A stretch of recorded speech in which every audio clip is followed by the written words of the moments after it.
Um, so today we're going to talk about knowledge. And yesterday, if you were during the panel discussion as well as during Ashu's keynote, we talked about how knowledge was different from content and why content in itself was not effective, and you needed a knowledge solution to get value out of content. So let me see if this clicker works. So content, in our opinion, creates chaos. So if you look at an organization, content's everywhere. Content's on their website, content's on support portals, content's on multiple systems. You have SharePoint instances, you have wikis, you have blogs. You have just content everywhere. It's basically clutter, and it's overwhelming businesses. So if I can ask a question to the audience here, how many of you feel that in your organization you can effectively find the information you're looking for quickly? Show of hands. Yeah, 1, 2, 3, 4 people.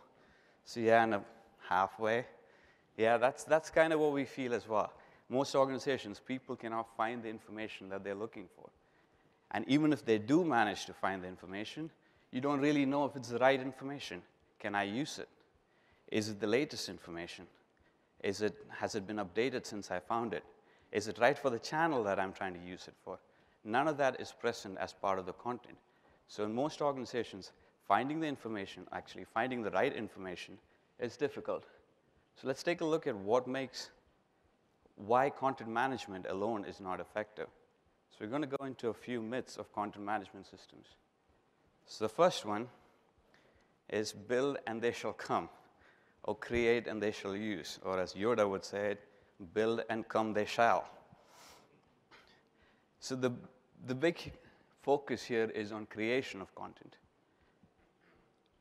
Creation of content is considered to be the hardest thing, and it is a hard thing. It's hard to create content that people want to use. So focus on creation is not necessarily a bad thing, but what this generally ends up being is you end up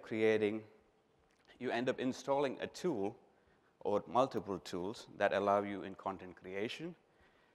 You encourage people to contribute content, but you miss out on a few other important things which should be done as part of content creation. So the first thing is, can it be found? Creating findable content is very different from creating content. Findability has to be built into the authoring process. And that's one of the things that content management systems miss. So things like, and findability is really tied to the consumer. So when you create the content, you have to be aware of who is the person who's going to use this thing, where are they going to use it, which channel are they going to use it in, is it appropriate for that channel? All of that information is important when content is being authored, and it's completely missed by content management systems. And even if you do find content, can it be used? So this is the second part of the equation. So once you find the content, is it reliable? Is it trustworthy? Is it the latest? Can I use it on this channel? So an example for this is, say I'm looking for a piece of content that I could post on Twitter that would highlight some of maybe the co-browse stuff that you saw yesterday. And if, say, all the content we created was big collateral documents, I'd look at it and say, this is all really good, but I can't use it. I need to somehow compress it to a 140-character string. So then I have two options. I can paraphrase it or rephrase it, which means I'm not really using the content. I'm creating new content now. Or I can send a mail to Sam and ask him to give me another 140-character string. Either way, content doesn't get used if it's not authored with the consumer in mind. So that's the first myth. Second one is the more the merrier. What do we mean by more? More is basically more content, more people, more tools, all of them. And what we call this is really the SharePoint effect. And I'm not saying SharePoint is a bad tool. SharePoint is a brilliant tool. It's probably one of the easiest tools to deploy. IT organizations love it. And it does make creation of content really, really, really easy for people. And it brings it to a lot of people. But creation alone is not enough. It misses some of the other points that we discussed earlier. So creating more content is just not going to cut it.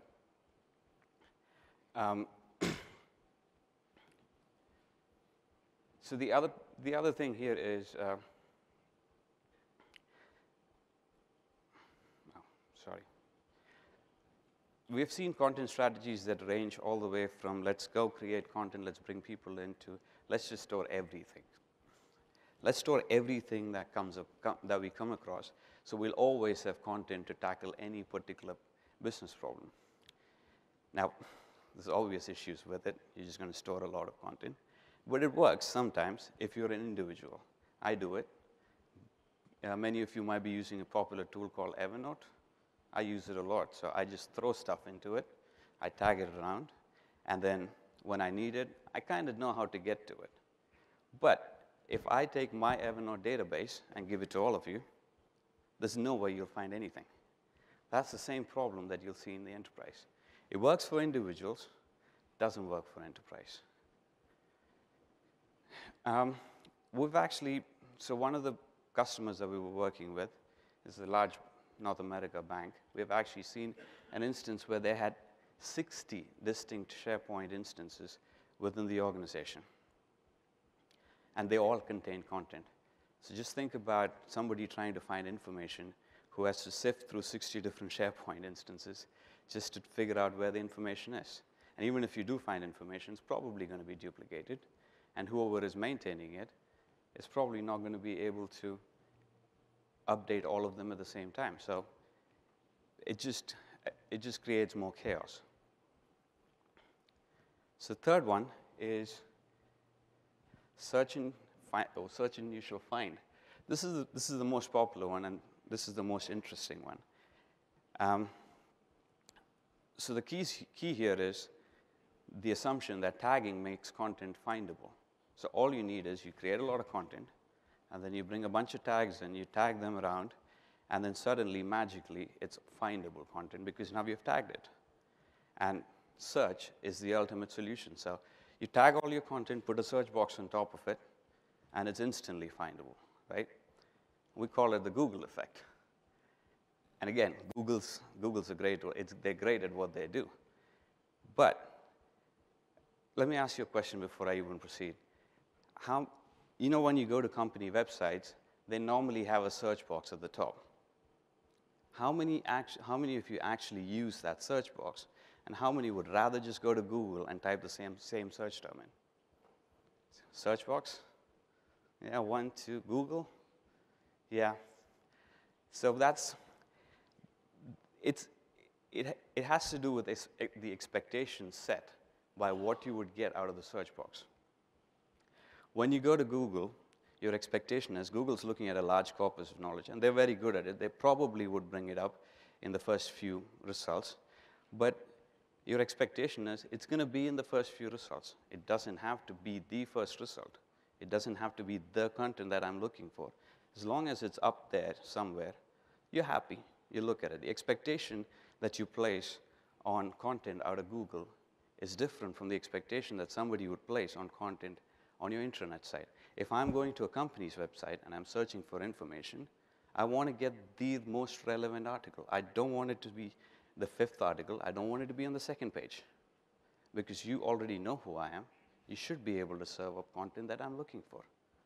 There shouldn't be a need for me to go to the 2nd page. So that's the third myth. And the last one we'll talk about is all content is created equal. And what we mean by this, and this has to do with collaborative authoring, a lot of enterprises have strategies that expand or decentralize authoring and bring more people in to participate in the authoring process. The assumption being that the more people participating, the easier it is to create content, which is true, and that you don't need a centralized authoring team. So the assumption here is all content is equally reliable, which means everybody who creates content creates reliable content. All content is equally trustworthy, regardless of who created it. That may or may not be true. It really depends on the skill level of the person creating the content or the knowledge of the person creating the content. second assumption that people make is anyone can author. Not everybody has the same authoring skills. Everybody is slightly different in how they author. Some people can author really good content that people can associate to. There is a dependence on style, there's dependence on how the message is conveyed, etc.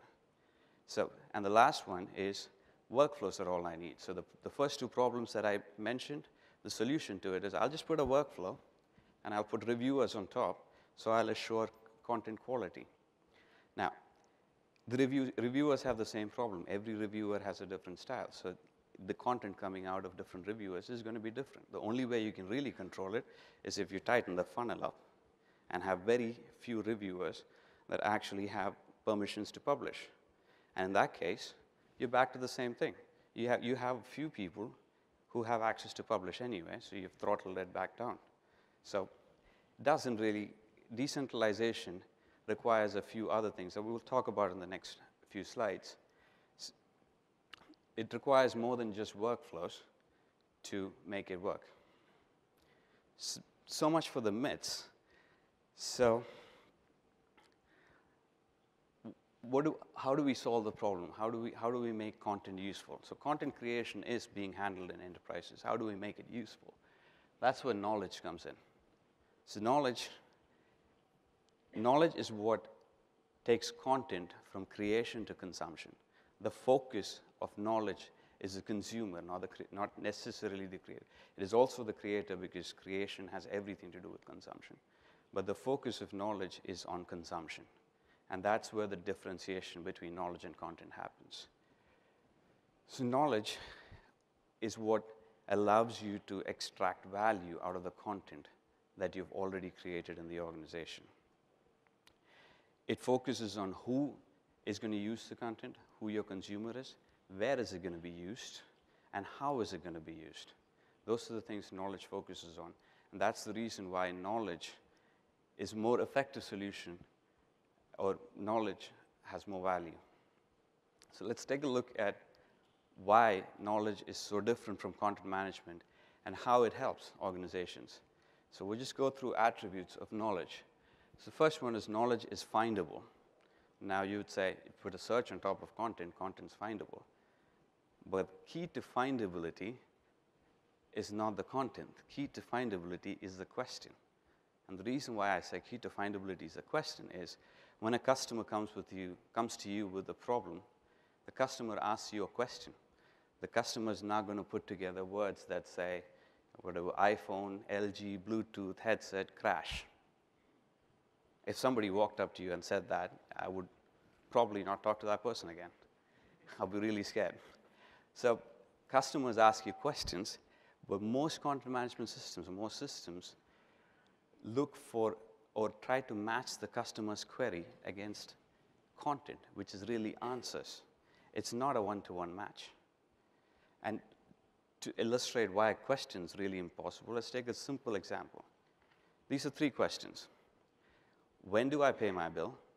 How do I pay my bill? Why do I pay my bill? They are 3 distinct questions requiring 3 distinct answers. If you just throw them to a search engine or to a regular content management system, what would happen is the search engine would strip the first portion, probably when and the do and how and the do. It would say, oh, those are noise words. I don't need to deal with them. Let me just throw them out. And what you're left with is pay my bill. So you probably will get the same answer for all 3 questions. Now, the really smart search engines would weight some of these terms a little lower, but still keep the terms in. So if you go with the really smart ones, you might still see some difference, but it's still not going to be the optimal one solution. So the holy grail of knowledge management is to be able to find you the one solution that answers your question. You want to be able to narrow it down to the one best solution, and that's really the holy grail of knowledge management. So to do that, you need to understand the question. You need to be able to match the question with the question that your content answers. So when you author your content, you need to know what is the question that this content is going to answer. You need to know that information will allow you to match it better to the customer's question. So we introduced the concept of question matching engine in one of our earlier versions. So that's a more manual process. And now we are in active development to try and see how we can automate the process of figuring out what questions can be answered by content. So that's kind of where the future is going. So trying to automate things that are manual today, trying to be smarter about things that we need people to specify. So knowledge is findable. Knowledge is also relevant. Now, relevance is a big term. And by relevance, we mean before you present knowledge, you should be asking a few questions. Who is the customer? What products does she own? Where does she live? Where is she now? What's her expertise level? This is probably static information that you can gather from your customer. You already know this information. You don't have to ask it. Show content that's relevant to this information. Show only the content that matches this information. Don't show anything else. And finally, the important part, what is she doing now? What is the content that she's searching for now? So if you put all of these together, you will bring the content back into the only, or you will get closer to the one best answer. An example is, say you're shopping for a lens to an SLR camera, right? And you go to a website and you look at lenses that are available. One of the things that you would, and say if you had bought the SLR camera about 2 weeks back. The company already knows that you've bought an SLR camera or 1 or 2 SLR cameras a few weeks back. Now, when you look for a lens, or when you start searching for a lens, you normally get to see a fit guide. So it says, this lens fits all these different models. You already know I bought a camera 2 weeks back. Tell me that this lens fits my camera. Don't tell me this lens fits 50 cameras and ask me to go figure out if my camera is in the list of 50. Tell me this lens fits my camera. That's really the information I'm looking for. And you already have all the context that's required to give me that information. So give me only the information that's relevant to me. So next one's knowledge is connected. This is an interesting one.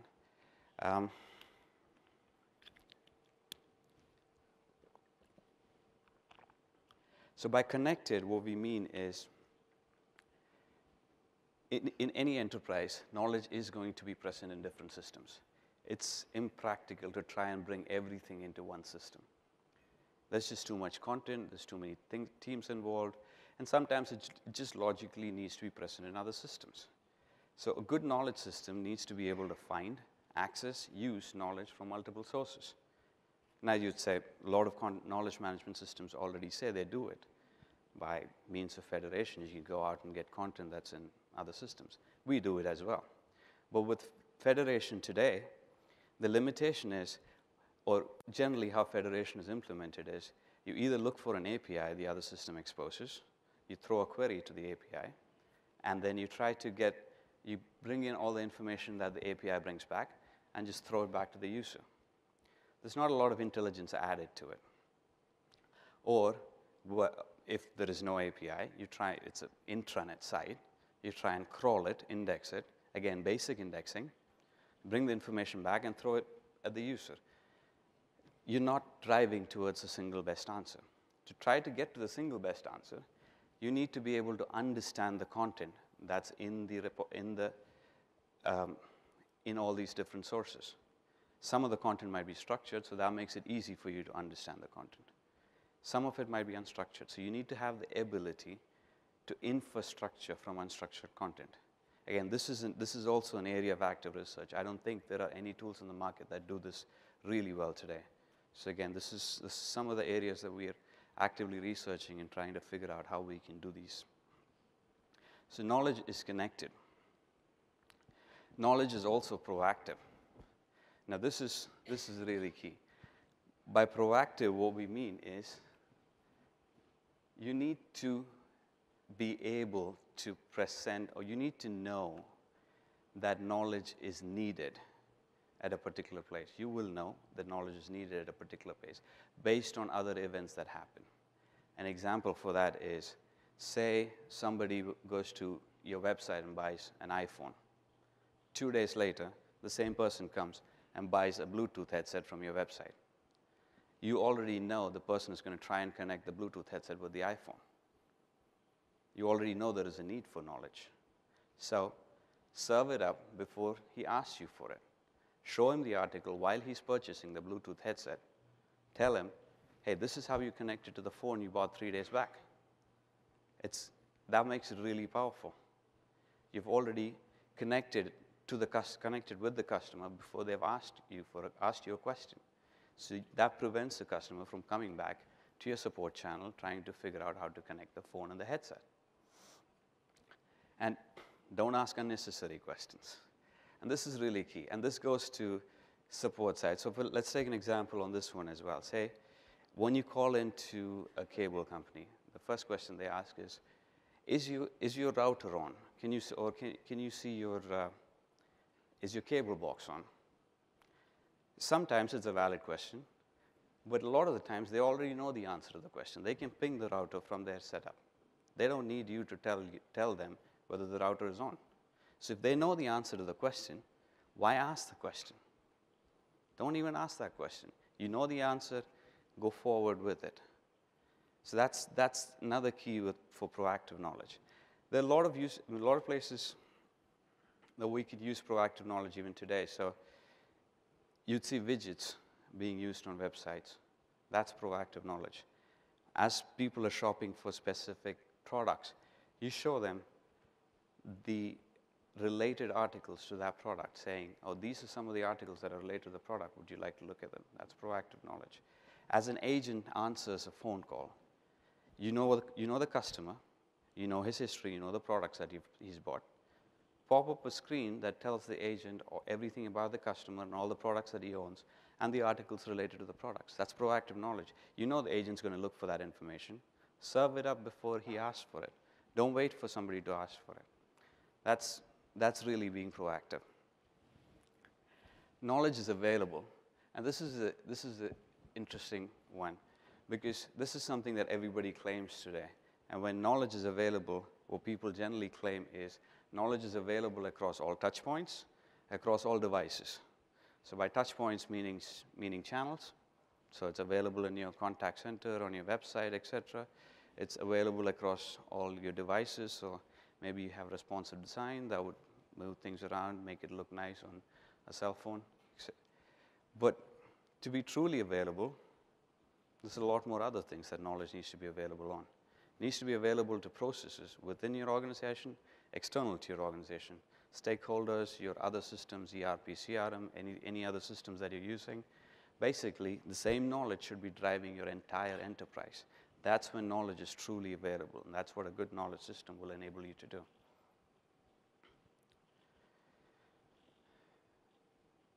So knowledge is adaptive. So this is again a place where there is a lot of research going on. A lot of different people are trying out different things with it. But to be adaptive is really a 3-step process. Step 1 is to understand where the gaps are, to be able to illustrate the gaps in content. So this is where most of the systems are today. So you can run analytics. You could take a look at the gaps in your search, which are your successful search terms, which are your unsuccessful search terms. What are the articles that are being used most? What are the articles that are not being used? Why are they not being used? Those kind of questions can be asked. So once you understand what works and what does not work, that's really the first step, and that's where most of the systems are today. You need to be able to suggest how they can be improved. So parts of this are being done today. So you can we're not talking about just throwing up a window saying these are your unsuccessful search terms. We're talking about suggesting how you can improve them. Actual suggestions, actual actionable suggestions derived from what users are doing on your website. So if a particular article is being used a lot, but people are not able to find it on the search, but they eventually get to it, then an actionable thing would be to to match what people are looking for to the article. So maybe add a question that people often ask that is answered by the article. So that's a suggestion that could be given by the knowledge system. So make suggestions that are actionable. And once you've understood the problem, so these are manual processes, right? You understand the problem, make suggestions that are actionable. The last step is to try and automate that process by improving it by automatically. So you already know what the problem is. You know the suggestion you have made to try and fix the problem. Now you can start automating it. So that's really the third step in making knowledge adaptive. Again, I don't think any system in the market can do this completely today, but it's where knowledge is moving towards. Knowledge is social. Now, when we say social, everybody's social these days. Everybody's on some network or the other. Everybody's on Amazon. Everybody writes reviews for content. So content about your brand is being created, whether you like it or not. There's no way to stop it. People are going to write about your brand. And they're not just reviews. They could be writing workarounds for problems that you've seen, some solutions that you have not actually found out, some cool things you could do with your device. They all get written into blogs, some into review forums in Amazon, some in other review forums, some shared on communities. So it's a valuable source of information. You should be able to use it. So crowdsourcing is the first point in being able to be social with knowledge. You need to have the ability to source knowledge from the crowd. Now, this takes us back to the earlier point in the myths that were discussed. If you get everybody to author, not everybody has the same level of skill. How do you differentiate? That's where things like reliability indicators come in. So when you're pulling content in from social networks, you put the necessary reliability indicators next to it. You indicate that this is content that came out of a social network. It's not company-sponsored content, so it might not be as reliable. Maybe use it use it at your own risk, etc. That's also where reputation management comes in. As people contribute more and more content, you get to figure out who contributes good content, who contributes not so good content. Use that information as part of the content that you're displaying. Show it as part of show it in context. As you show the content, say, oh, this has been contributed by a valued gold contributor, and his previous articles have been really good, so this is probably really good content. And being on the social network is also an opportunity for you to engage your customer. Because as everybody knows, if I write a piece and I post it on Amazon, I would really love it if the company picks it up and says, oh, this is really good content, we could use it. So if the company recognizes something that I've done, people like it, and they will come back to you for it. So gamification is another popular term that is going around in the market. So that's another tool that you could use. So things like you have a running score of who's a valued contributor. Give awards or rewards based on contribution, based on value that it brings to your company, etc. So these are things that you could do to engage with your customer on the social network, just on the knowledge side, not even going into the customer service side, right? And knowledge is guidance. So not all problems are easy to solve. Not all problems you cannot always drive to a single best answer for a particular question. And let's take a look at why guidance is necessary. When a customer calls you with a problem, what he's really seeing at that point is a perception. His perception is based on things he has seen. So either he's seen his phone showing him something, there's an error message somewhere, or he's called his friend and asked, my phone's not working. Can you tell me what could be wrong with it? And his friend might have given an explanation. So it's perception at that point. It's perception of what the problem is. From that perception, you need to get to the root of the problem, which is you need to find the symptom of the problem that the customer is actually talking about. So in the case where if my phone's not working, or let's take another example. Let's say a customer calls in with saying, my USB's not working. And then your contact center rep would probably go, okay, so what are you trying to do with your USB? I'm connecting it to my phone, and my phone doesn't turn on. Oh, that's the problem with your phone. That's not really a USB. That's your phone. Again, that's an extreme example, but it's perception versus symptom. You need to drive to the root cause of the problem. And once you drive to the root cause of the problem, sorry, wrong button, you can then present the customer with the resolution. That's where guidance comes in. Now, there are many tools in the market that do guidance. Most of them are based on decision trees or rule-based engines. Now, there are a few issues with those tools. A good guidance engine should be able to work with available information, and this is really, really key. What do I mean by available information? Say you call into a bank contact center. You go through an IVR. Let's assume that the IVR is run by a guidance system. The first question that you're asked is, what's your account number? And then you say, well, I don't know. I don't have my checkbook with me. So either you start digging for your checkbook, which you may not find, or you say, I don't know the account number. So at that point, most IVR systems are just going to die. They reach a dead end. They don't know how to proceed because you don't have your account number. But there are other questions that could have been asked to the customer. Maybe the customer's just calling in to ask for a store location. So you could have asked the question, are you looking for a bank? Would you like to come in? Are you looking for the nearest bank location, etc.? So there are other questions that could have been asked, but were not asked because you reached a dead end with your decision tree. So a good guidance system should be able to work with information that's available to you. Now, if information is not available, at the end of the day, if the customer is actually calling about a problem with his account, then you do not have, if you don't have the account number, you can't actually solve that problem.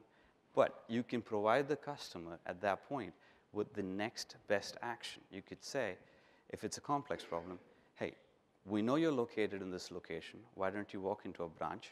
This is the address, and we can solve the problem for you.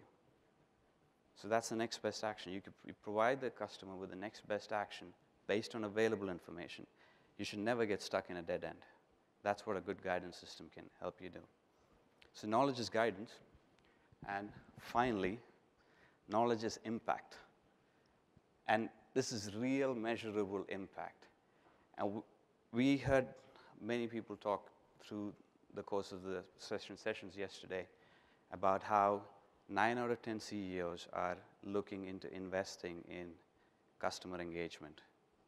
Knowledge is a single point where you can make the biggest impact in customer engagement. And we do have numbers to prove it. So these are some of the numbers that we see on eGain deployments. These are numbers that we see. So these are not based on future enhancements. These are not based on any of the innovations that we come up with. These are just real numbers that we see in the market today. These are big. These are not basis points. These are not 0.7%. These are 35%. So let's take a look at that one number, 35% reduction in search time. So if you heard Anurag speak on the panel yesterday, he mentioned that in a contact center, if you take average handle time, 70% of your average call handle time is spent in investigation and wrap-up. The 35% reduction in search time goes into the 35% of the 70% on your average call handle time. That is huge. That is a big metric. And knowledge, again, is a single place that you can make an investment that will make the biggest impact across everything. The numbers on the other channels are exactly the same. Reduction in training time, reduction in agent turnover. On self-service, this is again the same. Increased self-service deflection, reduction in number of returns, reduction in unwarranted returns, all the same. So the numbers are big. So knowledge definitely has impact. So we covered briefly what a content management system can do and how knowledge is more powerful, and now why you should look into investing in a knowledge management system. So what's next? What are the next steps? So to talk about some of the next steps, I invite David to the stage. So David? I have about 4 slides and 4 hours of content and 10 minutes. So let me just make a note. Before I begin on this slide, I'm going to go back to the second image that Arvind showed, where the overwhelming amount of content that the lady with all the paperwork coming around her. University of California, Berkeley, 2003 did a study, estimated that if you looked at all the content coming as a result of all spoken words by all human beings who've ever lived, I mean, every human being in history, it would be 1 exabyte of data. That's 10 to the 18 bytes. They estimated in 2003, we're generating 24 exabytes of information a year, in an amazing amount. Why that is important is that it comes to the chaos and confusion problem. You can't find your way around it. If you look at studies by Delphi, and I was checking last night with some other resources, they estimate that 25 to 40% of the day, folks are unsuccessfully looking for information. So what's interesting about that is that when you run the math and you look at the slide that Arvind just showed with a 35% reduction in research time, most people would think that's ridiculous. Of course you can't do that. Well, of course you can. If people are wasting 25 to 40% of the day looking for information unsuccessfully, all we're doing is giving back that lost time. I mean, it's just, people think it's impossible. It isn't. It really happens. And that is the magic of doing that. So on this first bullet, we have a number of practices. I mean, eGain has a suite of practices and guidance and tools for you that can make a number of these things happen. Arvind's talked about accessing knowledge proactively with intelligent search. I was asked years ago, what's the fastest way to search? And tongue-in-cheek, I said, don't search. I mean, we can provide it to you proactively. And Arvind's shown you a number of the different ways. The context-sensitive quick list, the announcements, the content adapters, the predictive content where we're anticipating what you need. Incredibly good stuff. Instead of wanting search to be less than 5 seconds or 1 second search, this is 0 seconds. We're giving you what you need just in time, just for you, just the right amount of information. That's the proactive. The intelligent search, I'm really thinking of the extra things we have, like the search, the browse, the guided help, the web forms, incredibly good stuff. So key, and we have tons of practices in technology to help you access it, as Arvind just mentioned. To make this successful, you need to look at the search effectiveness. We have the reporting and the tools to do that. Exactly what content is being used, how can you improve it?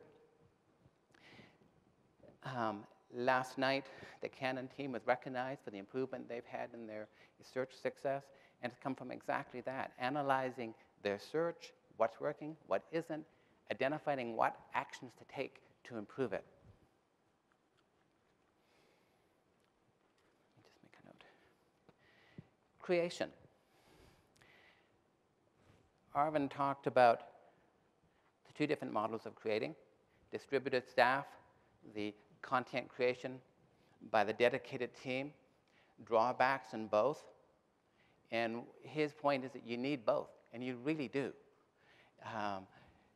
Many systems, many KM systems have failed because the content made by a dedicated team isn't the content that the agents or the customers need.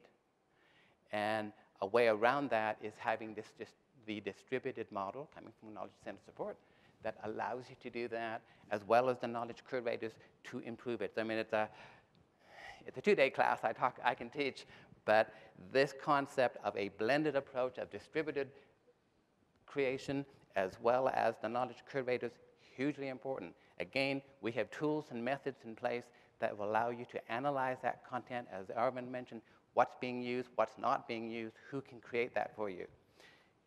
The other area in terms of improving the content, it isn't adequate to have the technology by itself. It isn't adequate just to have the content created. Obviously, you have to have the good content. It has to be relevant. It has to be the right content for the folks and the audience that you have in mind.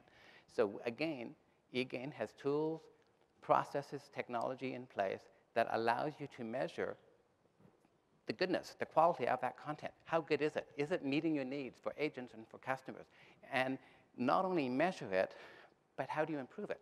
What specific actions? So again, to highlight Canon team, Trevor mentioned last night that you guys have invoked, like, I think John's team, like 1,000 different changes since last December. It's because they've done the analysis of what's working and then have determined what actions to take, and they have made incredible changes in the search effectiveness by looking at what has to be done in both the search methodology as well as the content itself. This last guy, agent adoption, hugely important. We can have fabulous technology, and we do. I mean, Gartner says we have the best, and we do have the best technology. And you can have the best content that Canon can create, yeah, and put in there. But if the users, if the customers don't use it, you have no value. So you need to understand what's in it for me, from the agent and the customer, to have motivated adoption. So again, eGain has tools and processes in place that helps you with a reputation model for staff. Arvind talked about this. We actually have this in place as part of our reporting, where you can, at an individual level, we can compare staff on these items: citations, content use, content modification. You notice that creation itself is missing. Our recommendation is that you don't reward folks on creation. You reward them on creating content cited by others because they've used it. Creation by itself isn't the key item. It's the content used by others. And we want to make sure that we have the right amount of usage, the right amount of modification. A ton of things that we need to do. What did I do with my clicker? Here we go.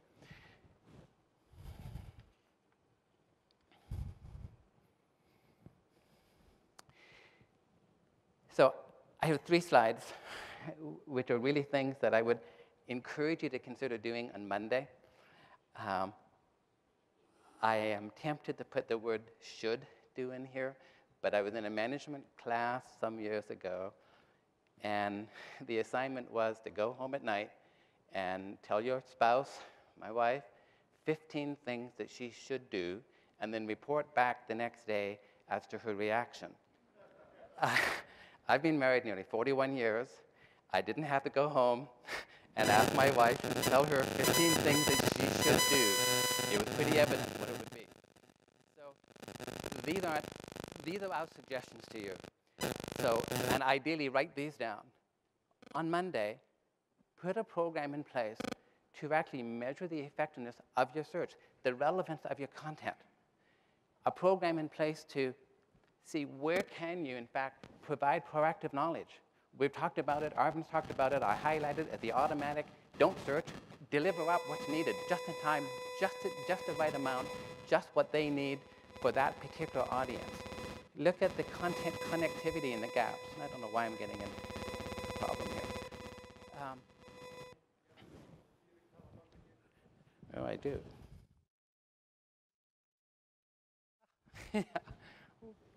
There goes my noise. I'm sorry. The connectivity, the big deal. We have all this incredible amount of content out there, and there are ways that you can make better use of that. So consciously put a plan in place to look to see how you can improve that.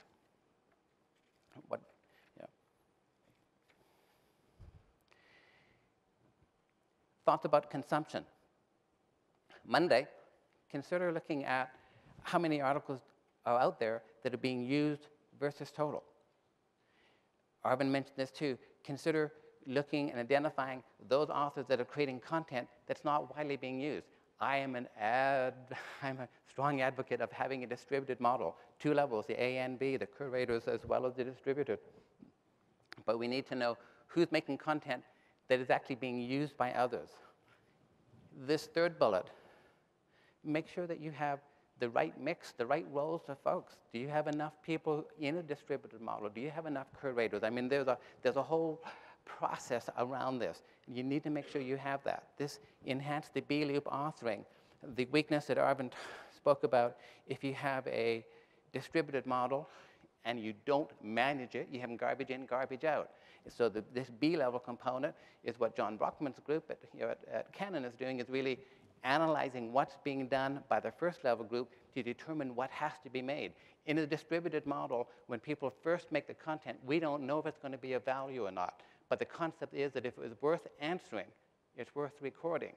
And then this B loop, the second part is that analyze what's being used. The stuff that John's team makes, the curators, it's always of value. So I mean, it's an important concept. The whole area of article quality index, you need to put in place, you should put in place a program that is actually measuring the quality of your content and then knowing what actions to take to improve on it. In measuring and reward items, some of the items we've talked about, put a program in place, and we have tools and processes that can help you that measures by an individual or by a team, content being used by them, the citations, the reuse, the modifications. We can help you on setting targets as to what that should be, and what I suggested, that the normalized number amongst peers. I mean, we can help you, guide you as to what's the best way of doing that.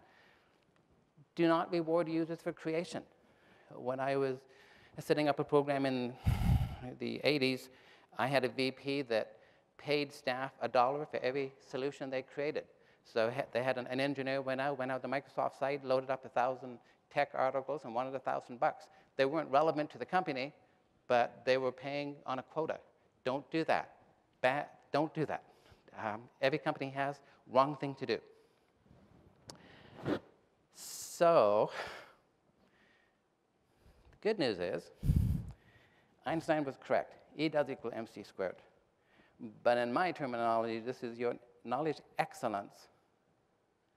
And so all I want you to remember going away is E equals mc squared. If you really want an excellence in your program, you need to be measuring continuously. And more importantly, I mean, measuring is easy. You need to know what actions to take on those measurements. Easy wording, a bit more difficult to do, but we can help you.